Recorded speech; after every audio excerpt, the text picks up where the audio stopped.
Ladies and gentlemen, my dear boys and girls, it is time now for the inaugural address, and I'm so proud to share that we have Dr. R.L. Raina, the Vice Chancellor of JK Lakshmipat University, Jaipur, with us today. He is an academician par excellence who brings with him more than 3 decades of experience in academic excellence by way of training, mentoring, and dynamic administration. Before taking over as the Vice Chancellor of JKLU, Dr. Raina was a professor in communication at the IIM Lucknow. He is credited with building and managing state-of-art and world-class academic infrastructure at IIM Lucknow. Later, he took over as the Dean of Planning and Development there. Among several distinguished assignments, Dr. Raina has successfully handled the position of Director at the prestigious Lal Bahadur Shastri Institute of Management, Delhi, during 2005 to 2008. His involvement in mentoring the 3 IIMs at Rohtak, Kashipur, Sirmaur, and 2 central universities at Jammu and Kashmir, in particular, drew a lot of appreciation of all concerned. Dr. Raina has to his credit 21 best-selling authored edited books, 81 research papers in national and international peer-reviewed journals, and 132 papers presented at national and international conferences and seminars. He is the recipient of numerous prestigious awards and honors. Sir, we are extremely honored to have you amongst us here today. We have read your amazing articles in the newspapers, and now we are eager to hear from you. So without further ado, I'll request Dr. Raina to kindly take over.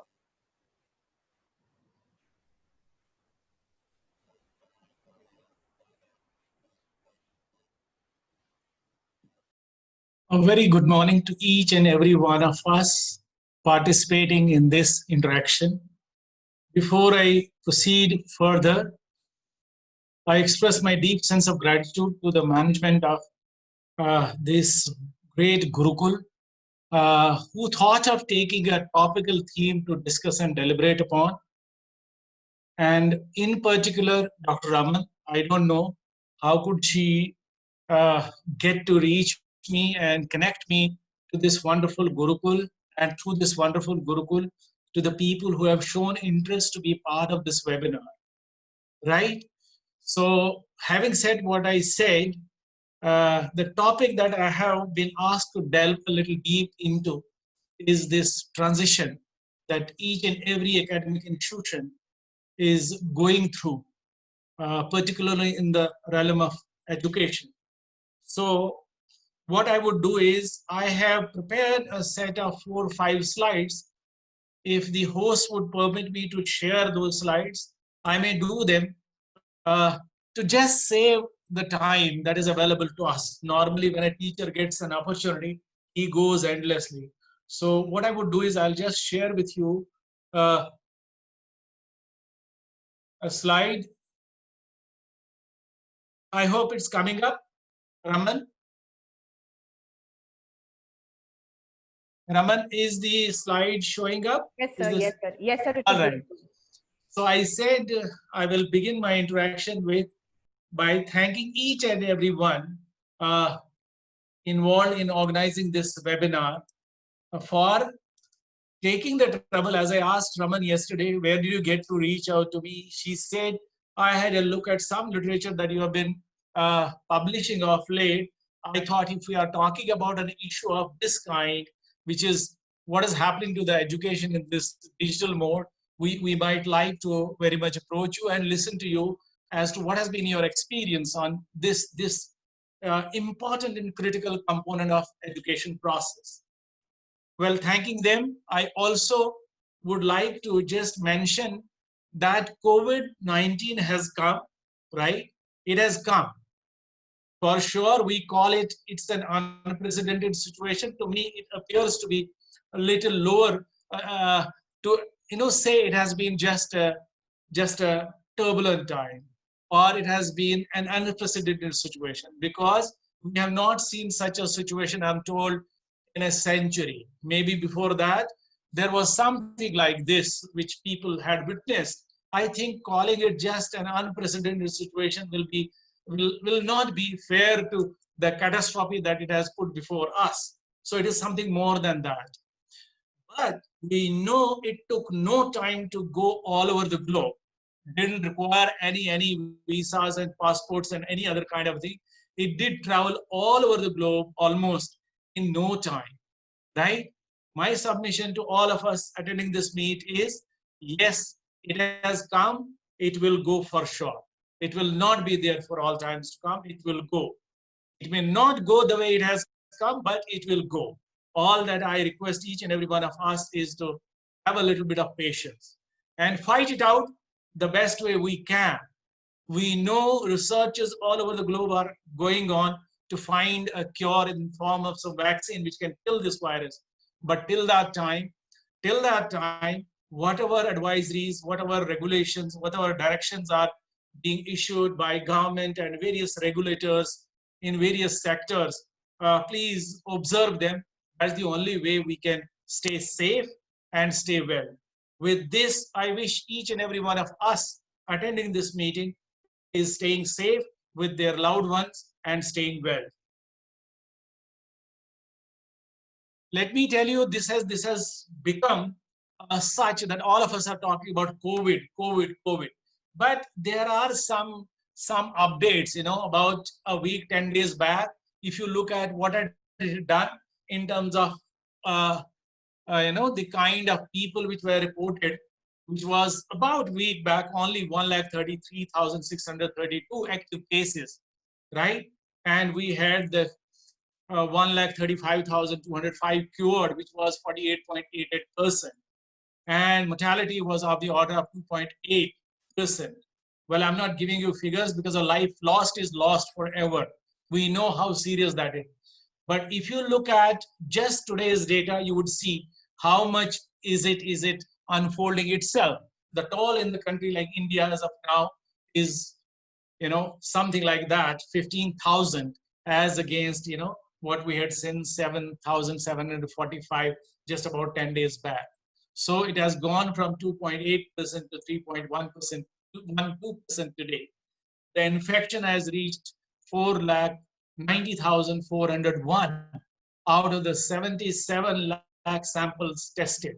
Past 24 hours, you know, this is what the data is, 2,15,446. We know the recovery rate has also increased from 48.32% to 58.25%, right, which is about 2.85 lakhs. So what we are trying to say is we are equipping ourselves the best way we can to take care of this situation. Well, this will continue, worse maybe has to come. I can only submit to an educated audience of this kind. Well, let us be prepared for what the worst is, but hope for the best. And that is the way to move forward. Going ahead, online teaching, the two questions that are being discussed and deliberated all over the country as of now, why all over the country, but all over the globe as of now are, as this online teaching, transiting to digital world of teaching learning process, has this COVID-19 acted as a change agent or it has been an accelerator, right? This is the question taking rounds and rounds in academic circles all over the country, all over the globe. Yesterday, I was a part of a discussion where we had people from Harvard, MIT, Sloan's, London schools, you name it. And we had also from best of the best educational institutions in the country, be it IITs, be it IIMs, be it ISC. So the question there was also of a discussion of this kind. My submission to those groups, my submission to those meetings, and my submission to this meeting as well is, well, it has been both for educational institutions in a country like India. When I say it has been a change agent, it has been for those who have taken upon themselves this mode of teaching learning process with the onset of COVID. But it has definitely been an accelerator for those institutions who had been indulging into online teaching learning process one way or the other, may not have been in the main course of their teaching learning process, but had been doing one way or the other. In fact, there are some institutions in the country who have been doing it for last 10, 15 years for one kind of activity or the other. So for those kinds of institutions, we can say it has been an accelerator, speeded up that teaching learning process, online engagement, through online engagement. But for most of us, including the university that I'm looking at, that I'm working at, it has really been a great deal of change agent. Before I proceed any further, I have written some terms on the slide, right side of the slide, which is education 4.0. All over the country is being talked about, all over the world is being talked about, that it is learner centric, wherein each and everything that we talk of, plan, conceive, design, deliver, the student is at the center of the stage. All other things revolve around that student. In online teaching, my submission is, and I would like to have your clarifications or questions on this. In online teaching, which is the way forward, going ahead, I feel the teaching learning process is teacher taught responsibility. More, more of this dual relationship. If we want to make the most of this, it is not one way. It is not the other way. I think it is a responsibility of both the players, the teacher as well as taught, to make the most of such a situation, right? Where I certainly and firmly believe as a teacher in communication, which Raman ma'am said, I have been a teacher in communication. In communication, I say the essence of success for any communicator is if he or she is able to make the point with the person he or she has decided to make the point, right? Similarly, applying that kind of a scenario in teaching, I say the success or failure of online teaching is basically guided and triggered and focused on the teacher. It depends in my scheme of things. You may have questions on that. I'll be open and frank to answer that. This is my experience of about 30 plus years of teaching. I assume and say this online teaching engagement we are talking about is absolutely 101% responsibility of the teacher. I can argue and argue on that. You may not agree with that, but this is my submission.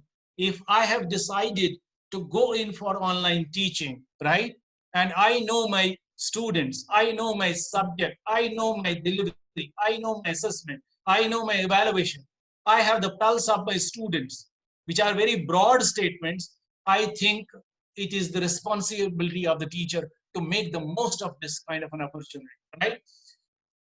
Though being a traditional teacher, let me also, Raman, and through this Zoom meeting, share with everyone in this audience. I am a traditional teacher, and I know for sure that there cannot be substitute to the teaching learning process we used to enjoy, we used to do, we used to perform for years and years on, which Honorable Chancellor, Honorable President of this great Gurukul also talked about. So there cannot be any substitute to that. I agree.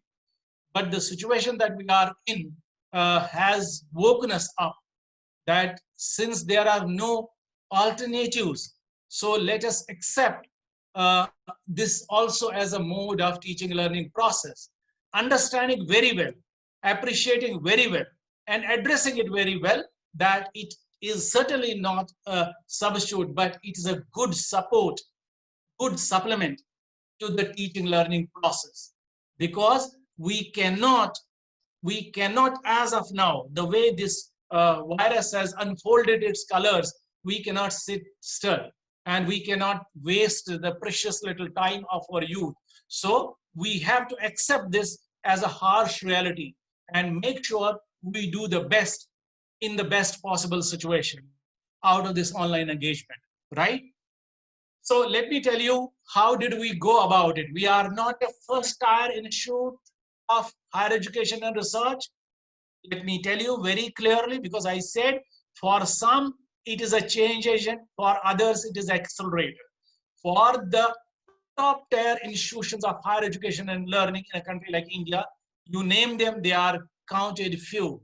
They could be IITs, they could be IIMs, they could be other national schools of excellence in teaching and research, like National Institute of Design, because I know these uh, three, three sets of institutions. The first are, we are a university into engineering, management, and design. We know these are, so we know we are not there, but we are among the general educational set of institutions, right? So with that, what did we do when this COVID unfolded its colors is what I might like to share with you. And that is as follows. Around 13th, 14th of March, when we got to know we have to send our boys and girls back to their places as a safety precaution measure. So what we did is we did that. We made sure by 16th, 17th, or maximum 18th March, all our students were off the campus and had reached their respective places.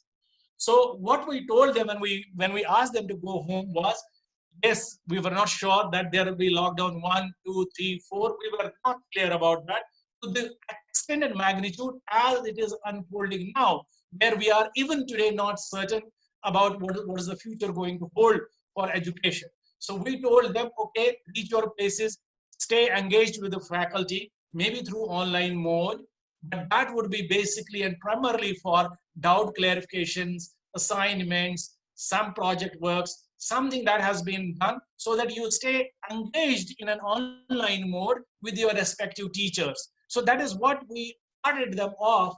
And we also asked our faculty to be operating from home, work from home. So both the students and the faculty, we said, just use this period. We thought it could be just maybe a week.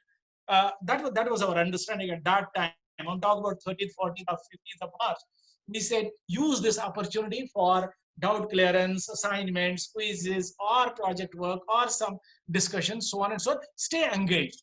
But when we knew that it is not going to be so, it is a longer spell. So we said we have to no choice but to go on online teaching. So for making the most of that online teaching, what we did was that we got into an orientation program for each and every faculty member. We started that journey with orienting our teachers, okay, on how to switch over from the mode of teaching learning to this kind of a transition in online teaching. What should they do before they go to the class? What should they do and observe and understand when they are doing the online teaching? And what should they do once they are done with the online teaching? So was the orientation to a great extent done with our students, of course, on online only. Hey, how do we make the most of the teaching learning process? As the two players, we gave some time on this. So once we saw that we had some basic, broad, clear understanding as to how to do and what to do to make the most of it so that the impact on the teaching learning process is most minimal. I won't say not at all, nil at all. I would say most minimal. So there is where we, started our online teaching experience with, of course, a little bit of orientation to the faculty as well as students. We experienced difficulties and troubles of sorts that I'll share with you a little later. But most important thing which helped our university to go ahead with this was the excitement, the energy, the involvement, and support that the university received from these two players, the faculty on one side and the students on the other side, right? So it was their excitement, their involvement, their energy, their accepting this challenge, as is the topic of this discussion, accepted this challenge and thought it is best time for us to convert it into an opportunity. Taking that with that spirit, everybody put in its best as the faculty, as the students. I had to understand certain questions from the faculty to begin with. I had to understand the concerns of students to begin with. From the faculty, sir, my course is not best suited for this. Sir, my experiment will not happen that way. My lab session will not happen that way. I am doing this programming and this is not best for that way. So all these kinds of things were there. There was a teacher in our institution, the director from best of the best institute, National Institute of Design. He said, sir, give me some time. I would like to look at it. How can I do it? Because he was teaching courses in design, courses in product design, courses in interaction design. Sir, I have scheduled a course on color. How do you expect me to be teaching a course on color in online mode when they have to work with colors, they have to project their assignments and so on? So it was not only in the hardcore subjects of management, engineering, and design, but the courses that we had designed and developed to support these courses, like communication, critical thinking, problem solving, decision making, and negotiation. So there were these kinds of questions to begin with from all the faculty. And similarly, there were questions from the students. Sir, how do we get access to the internet? We live in far off places, like you must have experienced, but we sat together.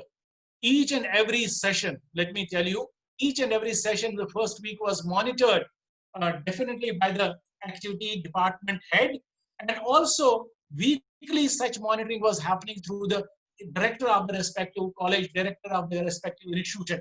And I will also sit through those meetings, because that experience was valuable for each and every one of us.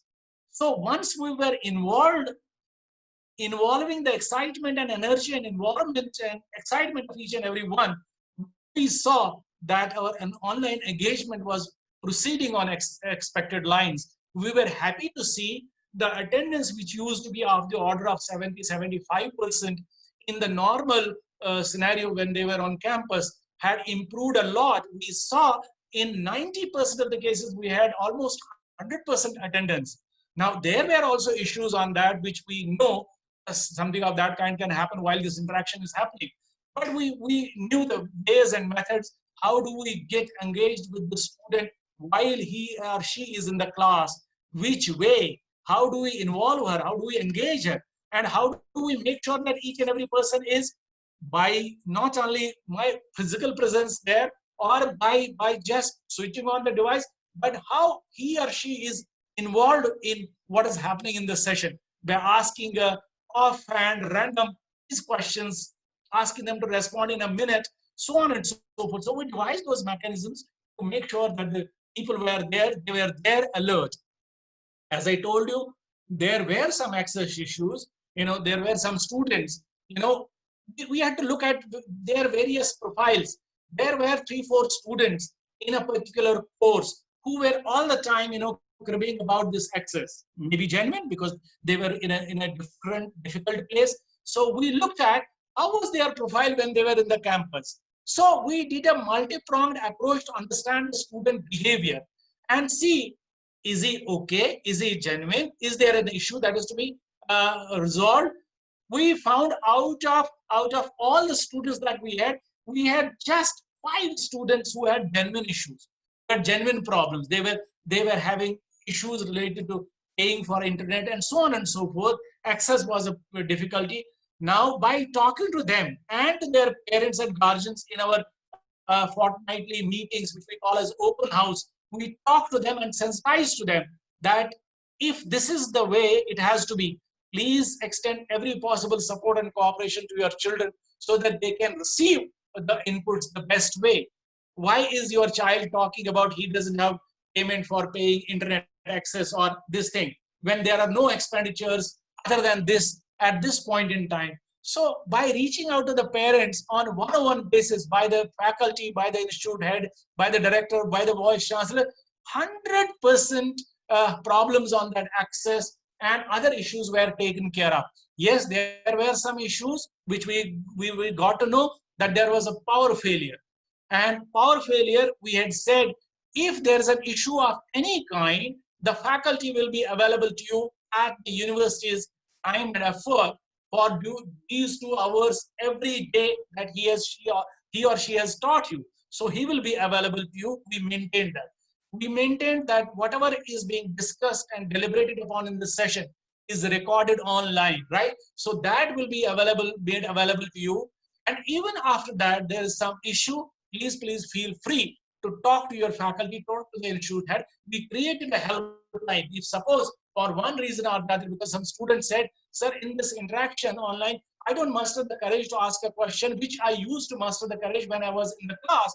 I don't do that because I don't know whether I'm asking a wrong question, right question. But when I was in the class, I could gauge the mood of the class, and then then say or not say. So we also provided solutions to those kinds of issues, and everybody was, and starting with almost about three sessions a day, we went on and we have completed almost, because when we parted for this lockdown, our faculty for the current semester had completed about 30-40% of the course by that time. So another 50% of the course almost has been done by us during this lockdown period, because we had, as per our calendar, which was always one step ahead to what the other government guidelines and directives were.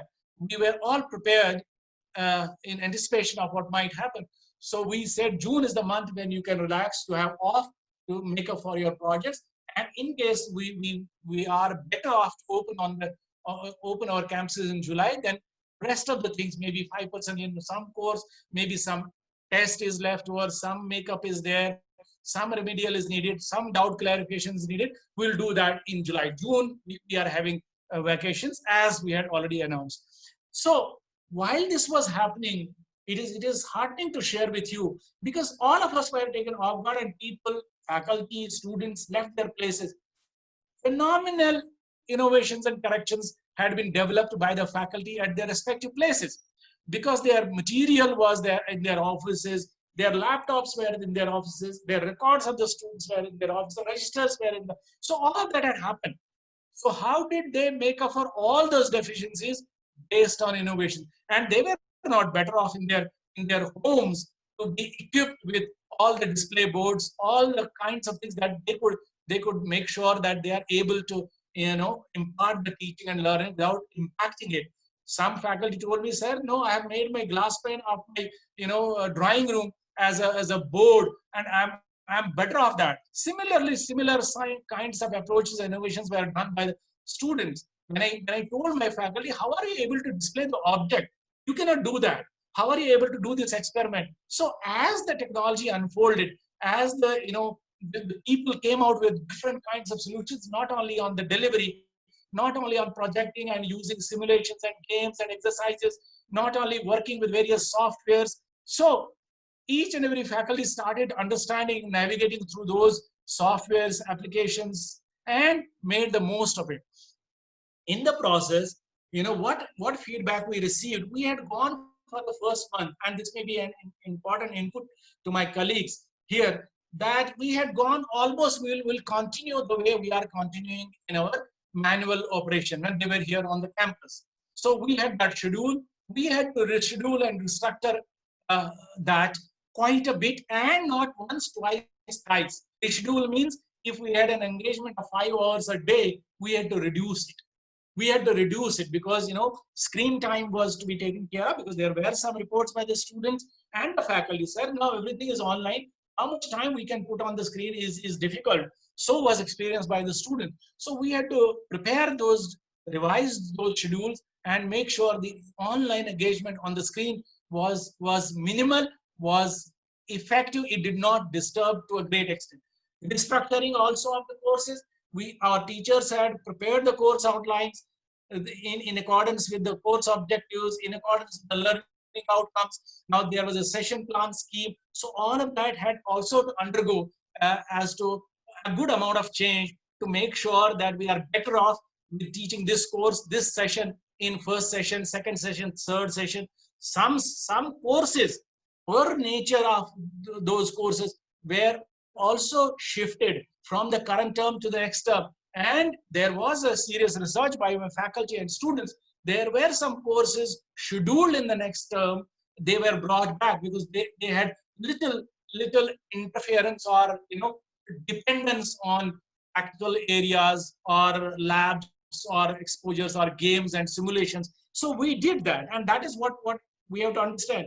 Because in yesterday's discussion, some of the faculty members said, in fact, one of the chancellors of a big university said, so we went all ahead with whatever we had planned earlier.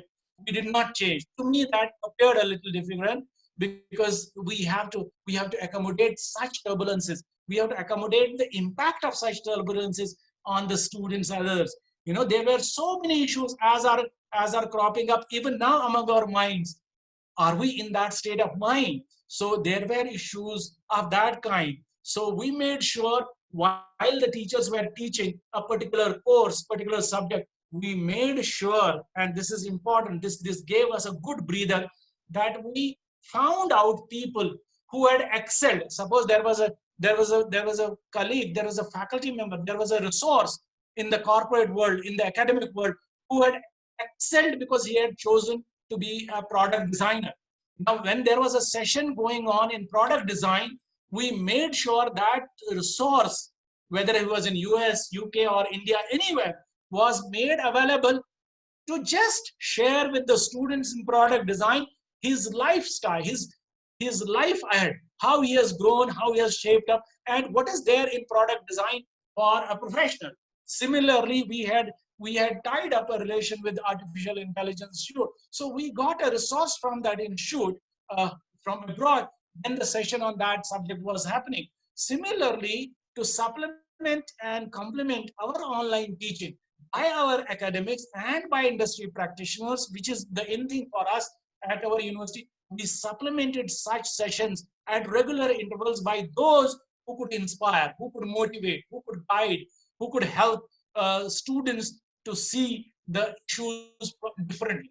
In the meanwhile, we got also some feel that students were little tense. There was some situation of one kind or the other. It may not be good to reveal. So we got people in between to talk to students on those issues, which could relieve them of any kind of tension, which could relieve them of any kind of stress, so that they enjoy what they are doing when they are studying their subjects. We had some issues also in the assessment and evaluations, but again, mind you, the teachers understood what are the deficiencies, what are the limitations, and we did devise certain mechanisms. Of course, there are a good number of vendors coming up, right? So far, we have not gone in for that kind of a scheme, but our faculty, having the good feel and of the pulse of the students, devise certain mechanisms, because as I said, 40-50% of the course was over, 40-50% has been done during this lockdown. So they devise certain instruments, they devise certain tests, they devise certain measures which could be best handled through online. Yes, some portion of the course, as I said, 5 to 10% on an average is not done. We knew it cannot be done given the scenario we were in. Maybe now the technology has come to rescue us of that, even on projects, even on simulations, on labs. Similarly, on this assessment and evaluation schemes, maybe going forward, because I don't see campuses opening up to students in the month of July. That was what was our kind of estimate in March and April. So we may have to absorb and understand and put in place the technological solutions, even for those components which we could not do. Suppose we will not be able to do some bit of it. As you would have seen, best of the best institutions have already declared for a country like India that we will go whole online. We will not be opening campuses in 2020. So maybe, since there is no substitute, I would agree with the Honorable Chancellor. We have to look at a bigger picture. What is that? Are we talking about teaching learning in terms of course completion? But are we talking about the teaching education as inspiration, as motivation, as building values, building skill sets, building attitude, building all of that? I understand and appreciate that. But we are in a situation where we have to work. And all in all, I'm just submitting, the driver for our journey thus far has been session on session, course on course, program after program. Whatever little fine-tuning, tweaking, and innovation has been done by faculty on one hand and the students on the other has given us a real hope that we are prepared to take on this challenge as a good opportunity, and we will not do anything which will impact the teaching learning process of our faculty and students. Okay, so you may see, because there was a thought triggered by our Honorable Chancellor, President of this college. What do we do with various other areas? How do we sensitize the students through such engagements on values, attitudes, emotions, so on and so forth? If you look at the deal of learning, fortunately for us, for the last 2 years, we have been working very hard on it. which for the paucity of time, I'll just say has 4 or 5 elements as the philosophy of this learning is a student has come to us, there won't be any compromise to the domain that he has come to us. So we will give the student the depth in that domain that he has come to the university. He has come to us for engineering, for management, for design, for mechanical, for civil, anything. So we will not compromise. But making sure that he goes out of the university only with the nuts and bolts in that core domain is what we do not believe in. So we have made sure that the interdisciplinariness or flexibility is built into it. So he has a choice. He's a mechanical engineering student. He can take courses from design. He can take courses from management. He can take courses from liberal studies. He can take courses on ethics. He can take courses. And those courses, sir, are not, book oriented. When I say I do give my students here, and it's a regular feature through various workshops and seminars, inputs on values, ethics, attitude, belief, emotion, commotion, you name that area, through those people who have lived those times, who are experiencing those times. I will not have, kind of a course, it has 2 credits and it will be done. Sessions are this way. No, we do engage them into meaningful workshops, seminars on those areas whereby experts who have lived those moments through their thoughts, words, and deeds are made to interact with them. Then we have created a center at our university, which is what we call as Center of Excellence, and it is Center for Communication and Critical Thinking, which has evolved a set of 5, 6 courses on communication and critical thinking, and we make that professional development, personality development, an integral part of the student, not by teaching a course in a term or two. No, as long as the student is there, whether he is there for 2 years, 3 years, 4 years. So those sets of courses will be, put to him all the years that is with us. And whatever he is made to understand in the class, there is ample opportunity for him provided by the university to make sure that he understands them in terms of nuts and bolts in the class, and but he has good opportunity for them for understanding the application of those nuts and bolts in the situation, the workspace that we are preparing him for. So interdisciplinariness, flexibility, personal and professional development, and application of concepts and theories and models is what is our scheme, and which we make sure that each and every student does it. We had some difficulty, as I was talking to you about, in some courses here in this area when we went online. And let me tell you reassuringly, the faculty came forward. Coursera like situations have come forward. They said all our courses will be available free of cost, because that was their COVID response to academics. And my faculty members made sure they did go through at least about 150 such courses and offered those courses to their students in a curated form. So there was a course on how to master the courage and confidence and conviction when you are speaking in public. So there was a good course on Coursera. Our teacher who was teaching that course to the students had found it difficult, because she would do that recording, she would do that assessment, she would do that evaluation, found that course very handy. Similarly, as I said, in my school of design, there was an issue on color, how he has come out with fascinating ideas, how they have worked with the students on fascinating ideas. A course like color, which could not have happened otherwise, was able to be taken care of. The technology is exposing, the technology is, unfolding itself. It is coming out with various solutions. A practical on day one, which we thought can never ever be done through online, was also being taken care of by the online mode. Simulation which we could not think of. Or for instance, in a civil engineering, he had to put certain brick after brick somewhere, which he would do only in the lab when he was there. Could also be done. I'm not saying that is a 100% substitute to what one can experience while doing things by hand in an offline, in a campus mode. But since the time is there and the time is very critical, we had to look at. So this is what our wheel of learning at our university has been. All in all, I'm just concluding in a statement or two. The secret of all this is, which I shared with my faculty on day one, is to focus all of your energy not on fighting the old, but on building the new. This is what I have not said, Socrates said is long time back. So taking and drawing an inspiration from this message, let me conclude by submitting this prayer, which I keep very close to my heart. It is not only in COVID, it is COVID, no COVID, in the normal, abnormal. We know this is going to be the new norm. We know we are coming back to the basics. So if that is what it is, I'm just requesting each and every one of us to have a day, have a month, have a course, have a session started with this prayer. And the prayer is, God, grant me the serenity to accept the things that I cannot change. Serenity to accept the things that I cannot change. Courage to change the things that I can. Courage to change the things that I can. And wisdom to know the difference, what I can and what I cannot.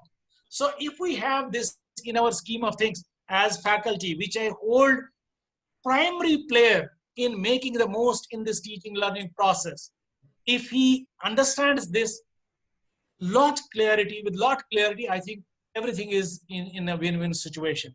Yes, concluding my submission, again saying, I know that there is no solution to what we used to do 100%. But given the times we are in, I think technology has to be absorbed, it has to be embraced, and given the treatment that it deserves, so that the career of our youth, career of our students is not at stake. We know what are our strengths, we know what are our weaknesses. Striking a balance between what you have and what you may not have is the way forward. Thank you so very much. I'm open to any kind of questions, clarifications anyone may have.